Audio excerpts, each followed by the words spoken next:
ചേട്ടോ ബ്രസീലിൻ്റെ ഒരു ഫ്ലെക്സ് അടിക്കണം, ഒരു 50 അടി ഫ്ലെക്സ്. നെയ്മർ ഇങ്ങനെ തിളങ്ങി നിൽക്കണം. 50 അല്ലേ? അത് നമുക്ക് സെറ്റാക്കാം.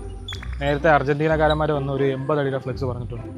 അത് പണി നടന്നുകൊണ്ടിരിക്കുക. അത് കഴിഞ്ഞ ഉടനെ നമുക്കിത് അടിക്കാം. അമ്മ 80 പറഞ്ഞു, എന്നാൽ നമുക്കൊരു 100 അടി അടിച്ചേക്കാം. നെയ്മർ തിളങ്ങണം. കൊള്ളാലോ സംഭവം, നല്ല ഐഡിയ. കൂട്ടി പറയാം. എടാ, പോർച്ചുഗലിൻ്റെ ഒരു 150 അടി ഫ്ലെക്സ് അടിച്ചുകൊണ്ടിരിക്കുക. അത് തീർന്ന അപ്പോൾ ഇത് തുടങ്ങാം. അമ്മ 150 പറഞ്ഞു, എന്നാൽ നമുക്ക് 200 അടിക്കാം. നെയ്മർ തിളങ്ങണം. ചേട്ടോ, നമ്മൾ പറഞ്ഞ 100 അടിയുടെ ഫ്ലെക്സിൻ്റെ കാര്യം എന്തായി?